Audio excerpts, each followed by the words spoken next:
छतरपुर नामक राज्य में राजकुमारी अनन्या रहती थी। वह पूरे राज्य में सबसे सुंदर लड़की मानी जाती थी।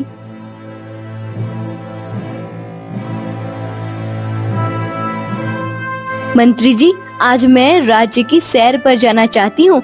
आप मेरे जाने की तैयारी कीजिए। जी राजकुमारी, जैसी आपकी आज्ञा।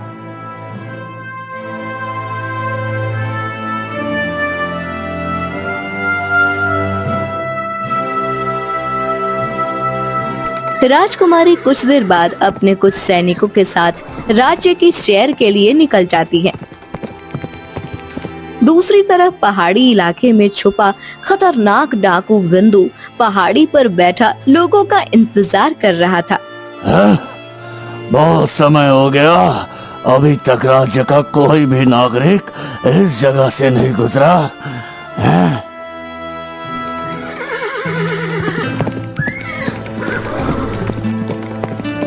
वह कितनी सुंदर पहाड़ी है। सैनिकों, मैं उस पहाड़ी पर जाना चाहती हूँ। नहीं राजकुमारी, आपको वहाँ जाने की अनुमति नहीं है। मगर क्यों? मैं वहाँ क्यों नहीं जा सकती? राजकुमारी, उस पहाड़ी पर एक बहुत खतरनाक डाकू रहता है और वो लोगों को लूटकर उनकी हत्या कर देता है, इसलिए आप वहाँ नहीं जा सकती राजकुमारी। ऐसा कुछ नहीं है, मैं वहाँ जाऊंगी।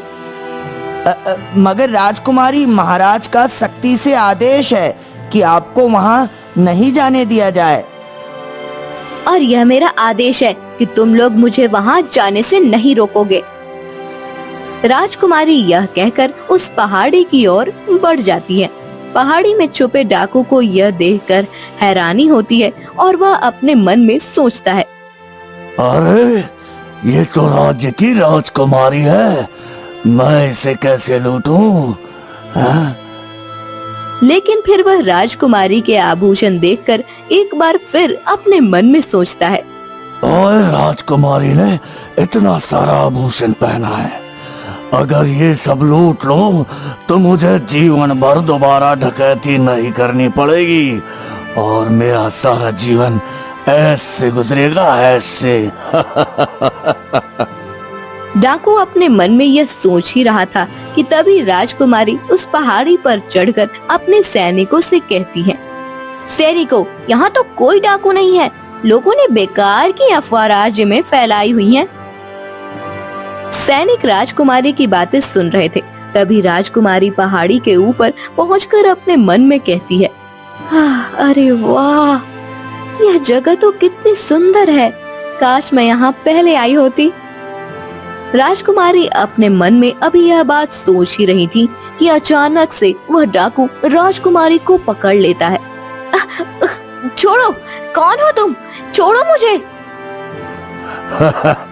ओए, ये पहाड़ी मेरी है और आपने यहाँ आकर बिल्कुल अच्छा नहीं किया राजकुमारी। तुम जानते नहीं मैं कौन हूँ? मैं जानता हूँ, आप इस राज्य की एक बहुत अमीर राजकुमारी है, इसलिए अब चुपचाप आप मुझे अपने सारे आभूषण और जितना भी खजाना है मुझे दे दीजिए, वरना मैं आपको जान से मार दूंगा। डाकू को यह बात सुनकर राजकुमारी डर जाती है, लेकिन वह फिर भी अपने आभूषण डाकू को नहीं देती। तभी राजकुमारी के सैनिक वहां पहुंचकर डाकू से कहते हैं, अरे देखो, तुम राजकुमारी को छोड़ दो, वरना महाराज तुम्हें जिंदा नहीं छोड़ेंगे। छोड़ दो उन्हें। ओए, तुम्हारे महाराज मेरा कुछ नहीं बिगाड़ सकते। अगर राजकुमारी तुम्हें अपनी जान प्यारी है तो मुझे अपने सारे आभूषण और खजाना अभी दे दो। राजकुमारी को न चाहते हुए भी अपने आभूषण और सारा खजाना उस डाकू को देना पड़ता है। ये लो, और अब मुझे यहाँ से जाने दो। ओए, ऐसे कैसे राजकुमारी, ये हार भी तो दो मुझे। नहीं, यह मेरी माँ की आखिरी निशानी है, यह मैं तुम्हें नहीं दे सकती। राजकुमारी की बात सुनकर डाकू उनसे उनकी माँ का हार भी छीन लेता है और वहाँ से भाग जाता है।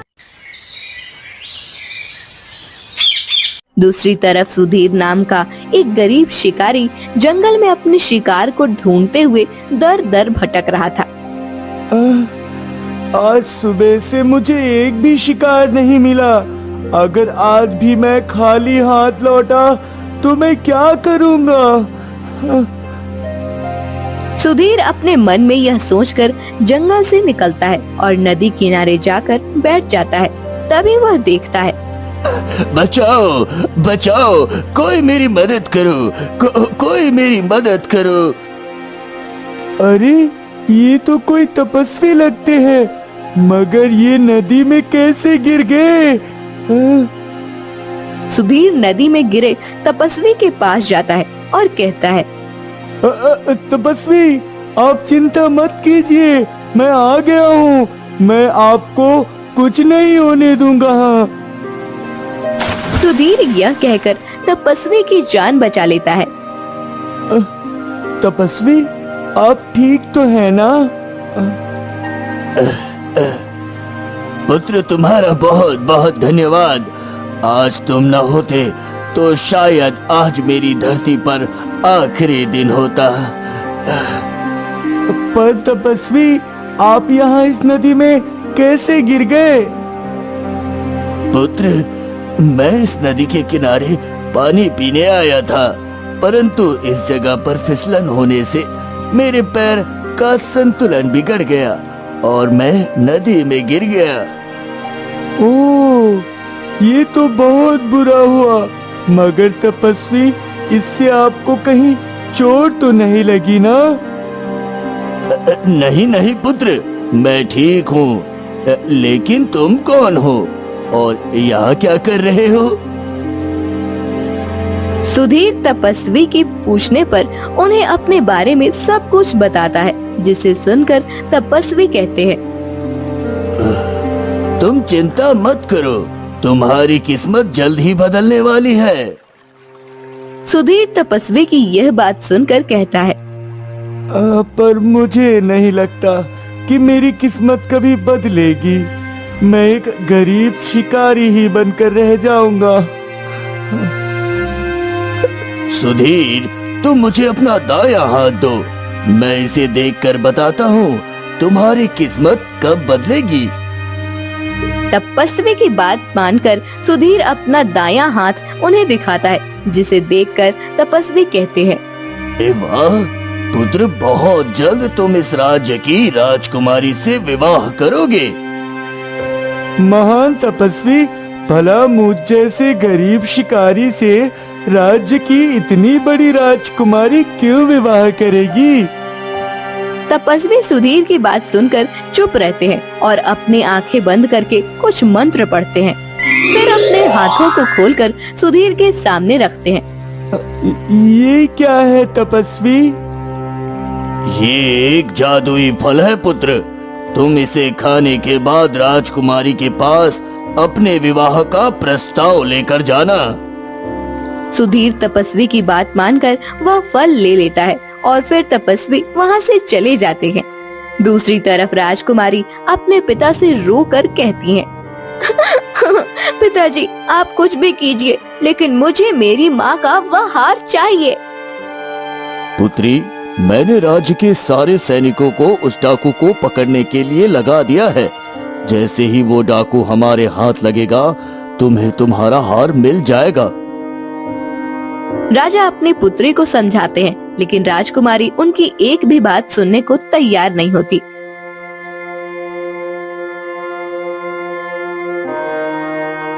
मंत्री जी, आप पूरे राज्य में ये ऐलान कर दीजिए कि जो भी राजकुमारी का हार उस डाकू से लेकर आएगा, मैं उसे इनाम दूंगा, इनाम।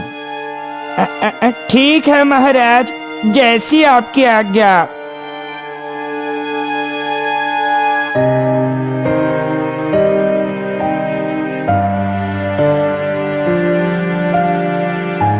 सुनो सुनो सुनो, महाराज ने ऐसा ऐलान किया है कि जो भी राजकुमारी की कीमती हार उस पहाड़ी के डाकू से लेकर आएगा, महाराज उन्हें इनाम देंगे। सुधीर ये बात सुनकर अपने मन में सोचता है, लगता है यही सही समय है राजकुमारी से मिलकर अपने विवाह का प्रस्ताव रखने का। हाँ। सुधीर ये सोचकर तपस्वी का दिया हुआ फल खा लेता है और महल जाता है।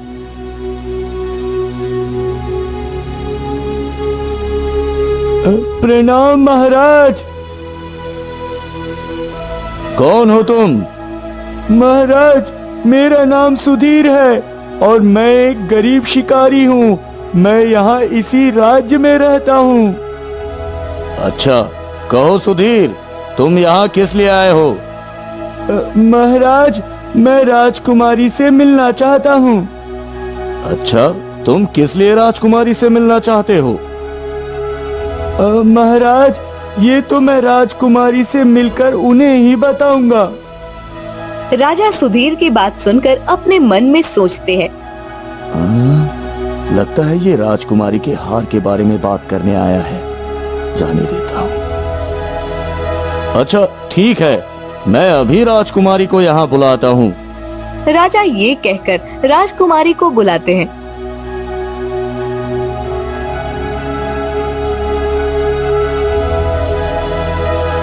जी पिताजी, आपने मुझे बुलाया? हाँ पुत्री, ये सुधीर है, ये तुमसे मिलना चाहता है। हाँ सुधीर, कहो क्या कहना है तुम्हें मुझसे? राजकुमारी, दरअसल मैं आपके पास अपने विवाह का प्रस्ताव लेकर आया हूँ। क्या मतलब? मैं समझी नहीं। मतलब ये है कि मैं आपसे विवाह करना चाहता हूँ। क्या आप मेरी जीवन संगनी बनेंगी?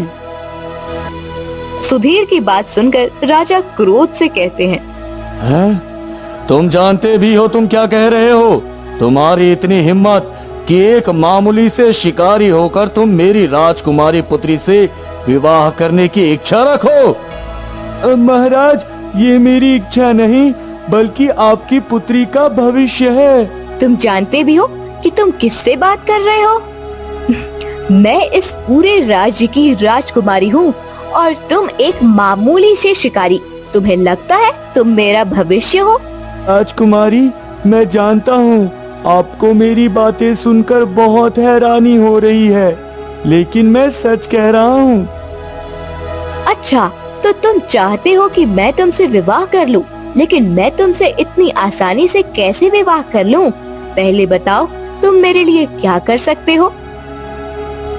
राजकुमारी, पहले आप मुझे बताइए कि क्या आप मुझसे विवाह करेंगी? ठीक है, मैं तुमसे विवाह करने के लिए तैयार हूँ, मगर मेरी एक शर्त है। अगर तुम मेरी उस शर्त को पूरा कर दोगे तो मैं तुमसे खुशी खुशी विवाह कर लूंगी और जहाँ तुम कहोगे वहाँ तुम्हारे साथ चलूंगी। राजकुमारी, मुझे आपकी शर्त मंजूर है। बताइए मुझे क्या करना होगा? सोच लो सुधीर, इसमें तुम्हारी जान भी जा सकती है। नहीं राजकुमारी, मैं आपकी शर्त पूरी करने के लिए तैयार हूँ। ठीक है, तो तुम्हें पहाड़ी पर जाकर उस खतरनाक डाकू से मेरा हार वापस लाना होगा। ठीक है राजकुमारी, मैं आपकी शर्त पूरी करने जा रहा हूँ। सुधीर यह कहकर पहाड़ी की तरफ निकल जाता है। सुधीर के जाने के बाद राजा राजकुमारी से कहते हैं, राजकुमारी, ये आपने कैसी शर्त रखी है? भला सुधीर कैसे वो हार ला सकेगा? अगर उस डाकू ने उसे मार दिया तो? पिताजी, आपको लगता है कि वह उस खतरनाक डाकू का सामना करेगा? मुझे तो लगता है कि सुधीर उस पहाड़ी के पास जाकर डरकर वापस लौट आएगा। और रही बात उससे विवाह करने की, तो फिर कौन सा विवाह, कैसा विवाह?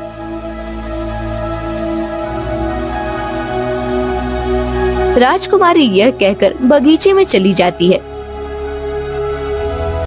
कुछ देर बाद सुधीर उस खतरनाक पहाड़ी की तरफ पहुंच जाता है और अपने मन में सोचता है, मुझे कुछ न कुछ करके रानी का वो हार उस डाकू से छीन कर लाना ही होगा। मगर कैसे? सुधीर यह सोचकर पहाड़ी पर पहुंच जाता है और फिर इधर उधर देखता है। मैं पहाड़ी पर तो पहुंच गया, लेकिन उस डाकू को ढूंढूंगा कैसे? सुधीर अभी यह सोच ही रहा था कि अचानक पीछे से वह खतरनाक डाकू आ जाता है। ओए, कौन हो तुम? यहाँ क्या करने आए हो? मैं राजकुमारी का हार तुमसे लेने आया हूँ। ओए, हार? कौन सा हार? वही हार जो तुमने कुछ दिनों पहले राजकुमारी से लूटा था।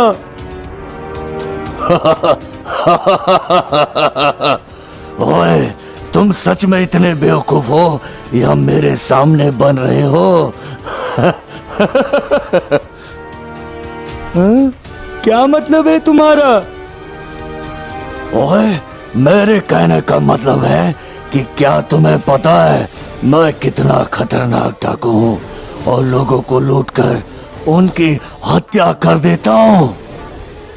हाँ, मैं जानता हूँ, लेकिन मुझे तुमसे वो हार लेकर राजकुमारी का शर्त पूरा करना है। कौन सी शर्त? डाकू के पूछने पर सुधीर उसे सारी बात बताता है, जिसे सुनकर डाकू फिर से हंसने लगता है। ओए,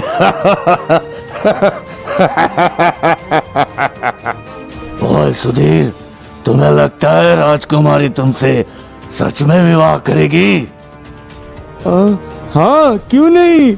अगर मैंने उनकी शर्त पूरी की तो वो मुझसे विवाह जरूर करेंगी। सुधीर की बात सुनकर डाकू अचानक से उसे अपने चंगुल में जकड़ लेता है और फिर अपनी भी एक शर्त रखता है। ठीक है, राजकुमारी के हार के लिए मैं तुम्हारी शर्त भी मानने को तैयार हूँ। अभी सुधीर डाकू से यह बात कर ही रहा था कि पेड़ के पीछे बैठे वही तपस्वी उन दोनों की सारी बातें सुन रहे थे। ठीक है सुधीर, फिर तुम इस हार के लिए मेरे बंदूक से गोली खाने के लिए तैयार रहो। नहीं, मुझे छोड़ दो, मुझे जाने दो, मुझे छोड़ दो। तुम मेरे साथ ऐसा नहीं कर सकते। मैं यहाँ पर सिर्फ राजकुमारी का हार लेने आया हूँ जो तुमने उनसे लूट लिया था। डाकू सुधीर की एक नहीं सुनता और बंदूक की सारी गोली सुधीर पर चला देता है, जिससे सुधीर एक पल में ही जमीन पर गिर जाता है। सुधीर को गिरता देख डाकू हंसते हुए खुद से कहता है, बेवकूफ कहीं का, चला था राजकुमारी से विवाह करने और मुझसे ये कीमती हार लेने। अभी डाकू सुधीर को देखकर हंसी रहा था कि तभी अचानक सुधीर दोबारा से पहले जैसा होकर उसके सामने खड़ा हो जाता है। अरे तुम जिंदा कैसे हुए? मैंने तुम्हें मार दिया था तो, लो, मैंने तुम्हारी शर्त पूरी की, अब तुम मुझे राजकुमारी का हार वापस करो। सुधीर ये कहकर वह हार उस डाकू से छीन लेता है। तभी वह डाकू क्रोध में आ जाता है और उसे मारने के लिए फिर से उसकी तरफ बढ़ता है। इतने में अचानक वही तपस्वी वहाँ आ जाते हैं। मूर्ख, ये तेरे वार से नहीं मरने वाला। ओए, क्यों मेरे वार से नहीं मरेगा? हाँ? क्योंकि मैंने इसे एक जादुई फल खिलाया है जिससे तुम इसे कभी नहीं मार सकते। और रही बात तुम्हारी, तो तुमने बहुत से मासूमों को लूटकर उनकी हत्या की है, इसलिए तुम्हें इसकी सजा जरूर मिलनी चाहिए। तपस्वी ये कहकर अपनी ताकत से उस डाकू को पहाड़ी से नीचे गिरा देते हैं और वह डाकू मर जाता है। सुधीर ये सब देखकर तपस्वी से कहता है, तपस्वी, आपने मेरी मदद की, आपका बहुत बहुत धन्यवाद तपस्वी। इसमें धन्यवाद की क्या बात है पुत्र, उस दिन तुमने मेरी जान बचाई थी, आज मैंने तुम्हारी। इंसान एक दूसरे की मदद करने के लिए ही तो बना है। अब जाओ, जल्दी से ये हार राजकुमारी को दे दो।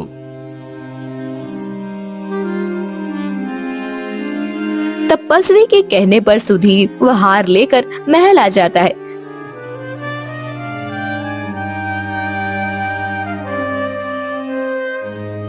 राजकुमारी, ये लीजिए आपका हार। सुधीर के हाथ में अपनी माँ का कीमती हार देखकर राजकुमारी बहुत खुश होती हैं और कहती हैं, यह हार तुमने कैसे उस डाकू से लिया? राजकुमारी के पूछने पर सुधीर सारी बात उन्हें बताता है, जिसे सुनकर राजकुमारी कहती हैं, मुझे नहीं लगा था तुम अपनी जान की परवाह किए बगैर मेरी यह शर्त पूरी करोगे। आज मैं बहुत खुश हूँ और अब मैं खुद तुमसे विवाह करना चाहती हूँ। राजकुमारी खुशी खुशी सुधीर से विवाह कर लेती हैं।